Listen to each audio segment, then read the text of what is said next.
Video like जरूर कर लीजिए और ऐसे वीडियो लगातार फ्री में पाने के लिए चैनल को तुरंत सब्सक्राइब कर लीजिए और बेल आइकन को जरूर टैप कर लीजिए ताकि आगे भी सारे वीडियो आपको मिलते रहे। यूट्यूब में फॉलो करते हैं तो प्लीज ये वाला फ्री टेलीग्राम चैनल जरूर ज्वाइन कर लीजिएगा। सारे नोटिफिकेशन सारे अपडेट यहीं पे आते हैं, ध्यान रखिए। नमस्कार साथियों, स्वागत है आप सभी का ऑनलाइन एग्जाम प्रिपरेशन पर which is the part of study for civil services. दोस्तों, यूपी स्पेशल जीके की सीरीज में हमने लास्ट वीडियो में उत्तर प्रदेश की जलवायु से संबंधित तथ्य पढ़े थे। आज हम देखेंगे उत्तर प्रदेश की मृदा। तो मृदा से संबंधित जो तथ्य हैं उनको कवर करने जा रहे हैं। चलिए वीडियो को स्टार्ट करते हैं। यूपी की सभी परीक्षाओं के लिए महत्वपूर्ण है। यूपीपीएससी प्रीलिम्स और आरओ वालों के लिए बहुत महत्वपूर्ण है क्योंकि आपका एग्जाम बिल्कुल सामने है। चलिए शुरुआत करते हैं। उत्तर प्रदेश की जो मृदा है उसको 6 प्रमुख भागों में विभाजित किया गया है। ये 6 भाग कौन कौन से हैं? भाबर मृदा, तराई मृदा, जलोढ़ मृदा जिसको खादर और बांगर 2 क्षेत्रों में बांटा गया है, विंध्यन मृदाएं, लाल और पीली मृदाएं, और बुंदेलखंडी मृदा जिसमें काली और लाल मृदाएं आती हैं, और अरावली मृदाएं जिसमें लाल रेत और भूरी रेत आती है।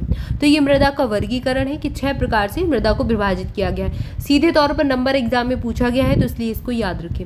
गंगा यमुना के मैदान में मुख्यतः जलोढ़ मृदा पाई जाती है। ये आपने कल भी देखा था जब जलवायु पढ़ रहे थे। जलोढ़ मृदा का निर्माण कॉप, कीचड़ और बालू से होता है क्योंकि मैदानी क्षेत्र जो है, अब गंगा यमुना का मैदानी क्षेत्र है तो नदियों के द्वारा बहाई जाती है। क्या नदियों के द्वारा लाई गई वायु से ही जो बालू होती है, जो रेत होती है, कीचड़ होता है, उसी से मृदा का निर्माण होगा। यहाँ पर गंगा यमुना मैदान में कहीं कहीं लवड़ी और क्षारीय मृदाएं मिलती हैं जिन्हें सामान्य भाषा में क्या कहते हैं? ऊसर कहा जाता है या फिर बंजर, कल्लर या फिर रेह कहा जाता है। ऊसर या रेह नाम याद रखें, ये एग्जाम में पूछा गया है। ऐसा सीधे पूछा गया कि ऊसर मृदा किसको कहते हैं, तो जलोढ़ मृदा, ठीक है। और रेह मृदा किसका दूसरा नाम है? जलोढ़ मृदा। उत्तर प्रदेश में कुल कृषि पारिस्थितिक क्षेत्र कितना है? 20 है। उत्तर प्रदेश में कुल कृषि जलवायु क्षेत्र कितने हैं? 9 है। और उत्तर प्रदेश में कुल मृदा समूह क्षेत्र कितने हो गए? 8 हो गए। इन नंबर्स को याद रखना है, ठीक है। मृदा समूह क्षेत्र 8 है, ये चीज़ याद रखें। और यहाँ पर उत्तर प्रदेश की मृदा को 6 भागों में बांटा गया है, लेकिन अगर मृदाओं के समूह का देखें तो ये नंबर 8 हो जाएगा। अब ऐसे फैक्ट क्या है आयोग पूछता है तो सीधे आपको यहाँ पर ये चीज़ें दे दी हैं क्योंकि हमारा जो उद्देश्य है वो ये है कि आप एग्ज़ाम क्रॉस करें, एग्ज़ाम क्लियर करना है। मैं किसी भी सब्जेक्ट में पीएचडी नहीं करना है। तो बिल्कुल जो एक आयोग जैसी चीज़ें पूछता है, जैसे फैक्ट पूछता है, वैसे ही आपको पढ़ाया जाते हैं ताकि आप एग्ज़ाम में जो चीज़ आए वो चीज़ आपसे बन जानी चाहिए। उत्तर प्रदेश के मैदानी क्षेत्र मथुरा, आगरा जिलों में कुछ मात्रा है इसमें मरुस्थलीय मृदा पाई जाती है। और पश्चिम उत्तर प्रदेश और बुंदेलखंड में कहीं कहीं काली मृदा भी मिलती है। काली मृदा को रेगुर, करेल, ये प्रश्न बहुत एमपीपीएससी और अदर स्टेट पीसीएस में पूछा गया है। काली मृदा को रेगुर कहा जाता है, करेल या फिर कपाशी मृदा कहा जाता है क्योंकि कपास की फसल अच्छी खासी इसमें होती है। लाल मृदा परवा या फिर पड़वा, मार या माड़, राकर या फिर राकड़ और भूंटा मृदा बुंदेलखंड क्षेत्र में पाई जाती है। और कुछ कहीं कहीं पर जैसे यहाँ बताया कि बुंदेलखंड में काली मृदा भी मिलती है। विशेष तौर पर ये सारी मृदाएं यहाँ पर मिलती है। लाल मिट्टी ज़्यादा पाई जाती है बुंदेलखंड में।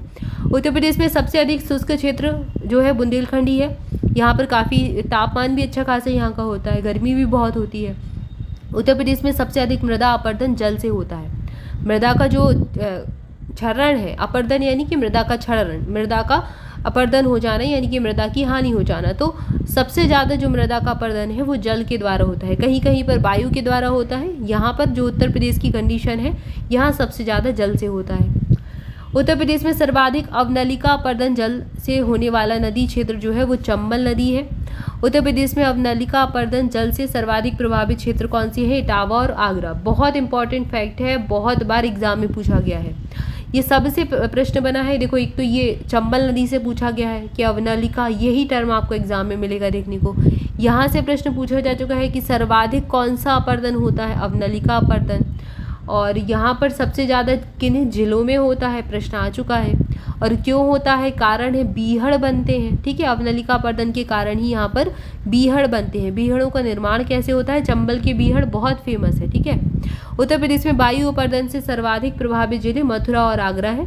और वैसे ओवरऑल अगर उत्तर प्रदेश में देखें तो जल अपरदन ज़्यादा होता है मृदा का, और सबसे ज़्यादा जल अपरदन इटावा, आगरा, और वायु अपरदन सबसे ज़्यादा मथुरा, आगरा में। ये मृदा के अपरदन की बात हो रही है। भाबर क्षेत्र की मृदाएं उत्तर प्रदेश में मुख्य रूप से सहारनपुर, बिजनौर के पश्चिमी भाग में मिलती हैं।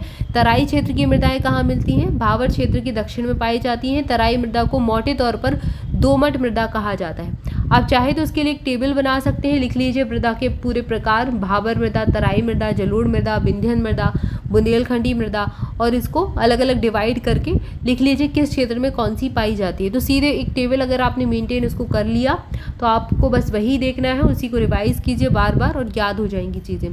जलोढ़ उत्तर प्रदेश का सबसे बड़ा मृदा समूह है। तो सबसे ज़्यादा मृदा अगर पूछी जाए कि कौन सी उत्तर प्रदेश में पाई जाती है, जलोढ़ मृदा ही पाई जाती है। यह पूर्व से पश्चिम तक मैदानी क्षेत्रों में विस्तृत है। उत्तर प्रदेश में जलोढ़ मृदाएं मुख्यतः गंगा और उसकी सहायक नदियों के द्वारा लाई जाती हैं। विंध्य क्षेत्र की मृदाएं उत्तर प्रदेश के बघेलखंड में और विंध्याचल पठार के अंतर्गत मिर्जापुर, सोनभद्र, प्रयागराज, चंदौली जिलों के क्षेत्र में पाई जाती है। इसके अलावा माड़ या फिर काली मृदा ये कहाँ मिलती है? ये जालौन, हमीरपुर, झांसी, ये कुछ बुंदेलखंड का इलाका ही हो गया। जालौन, हमीरपुर, झांसी, बांदा सब बुंदेलखंड के क्षेत्र हैं। ये इन्हीं हिस्सों में मिल रही है माड़ो या काली मृदा। इसे काली या फिर कपास मृदा कहा जाता है। इसलिए आपको यहाँ बताया गया कि उत्तर प्रदेश का बुंदेलखंड इलाका है वहाँ पर कहीं कहीं कुछ स्थान पर तो काली मृदा मिलती है, लेकिन अधिकांश कहाँ क्या मिलेगी? लाल मृदा मिलेगी बुंदेलखंड में। अब बुंदेलखंड का जो क्षेत्र है ये उत्तर प्रदेश का मतलब यही क्षेत्र है, जालौन, हमीरपुर, झांसी, बांदा, और इसमें महोबा वगैरह भी आ जाएगा। तो अधिकांश लाल है, ठीक है। कांवर काली मृदा बुंदेलखंड के ललितपुर, बांदा, जालौन और हमीरपुर जिलों में पाई जाती है। अगला तथ्य दिया गया है पड़ुआ या फिर परवा मृदा उत्तर प्रदेश के जालौन, हमीरपुर समेत बुंदेलखंड क्षेत्र में सभी जगह पाई जाती है। अरावली मृदाएं आगरा जिले के कुछ हिस्सों में पाई जाती हैं। यह लाल रंग की होती है और इन्हें चंबल और इसकी सहायक नदियों के द्वारा लाया जाता है। माट या फिर बंजर मृदाएं पूर्वी उत्तर प्रदेश के गोरखपुर, बस्ती, महाराजगंज, सिद्धार्थनगर और गोंड जिलों में पाई जाती हैं। गोंडा जिलों में पाई जाती है। भाट मृदा कुशीनगर जिले में पाई जाती है और भूर मृदा ऊपरी गंगा दुआब क्षेत्र में प्रमुखता से मिलती है। इसके बाद लवड़ीय या फिर क्षारीय भूमियों के अंतर्गत सर्वाधिक 12.95 हेक्टेयर का क्षेत्रफल है उत्तर प्रदेश में।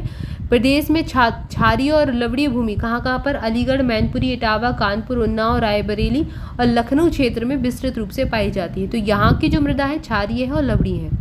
इसके बाद मृदा और उनके स्थानीय नाम जो एग्जाम में पूछे जाते हैं, यहाँ पर एक टेबल बनाकर आपको रिवाइज करा रहे हैं। जैसे जलोढ़ मृदा इसको काप मृदा कहा जाता है। खादर को कछारी, दोमट, मटियार या फिर सिल्ट बलुआ कहा जाता है। बांगर को उपरहार, दोमट, मटियारी और बलुई दोमट कहते हैं। लवड़ीय क्षारीय मृदा रेह, ऊसर, बंजर, कल्लर या फिर थुर। इसके अलावा बुंदेलखंड की जो लाल मृदा है इसको पड़ुआ या राकर कहा जाता है, स्थानीय नाम है ये उस क्षेत्र के।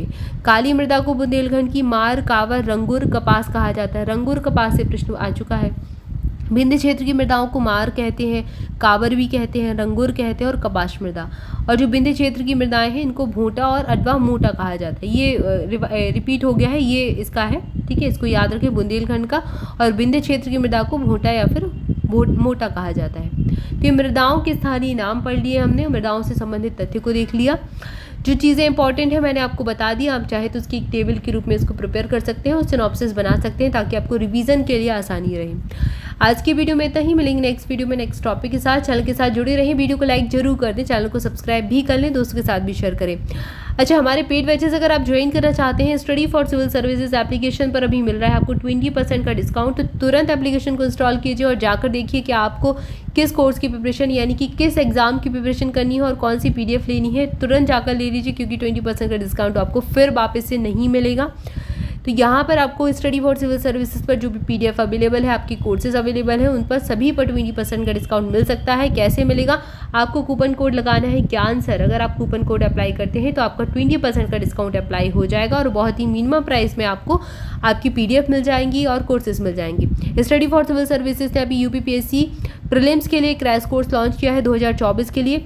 2025 की अगर शुरुआत से तैयारी कर रहे हैं UPPSC की, बिल्कुल शुरुआत से तैयारी करना चाहते हैं तो फाउंडेशन बैच हमारा शुरू हुआ है जिसमें आपको प्री, मेंस और इंटरव्यू की कंप्लीट प्रिपरेशन कराई जा रही है। शुरुआत से सिलेक्शन तक की तैयारी का ये बैच है, इसको भी ज्वाइन कर सकते हैं अगर आप बिल्कुल अभी नए हैं और अच्छे से प्रिपरेशन करना चाहते हैं और अच्छे से एग्ज़ाम को 2025 वाले एग्ज़ाम देने वाले हैं।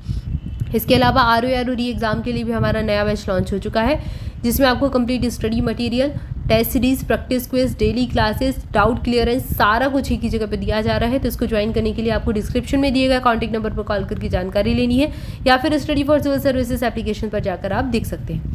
Thank you for watching this video. Thank you so much.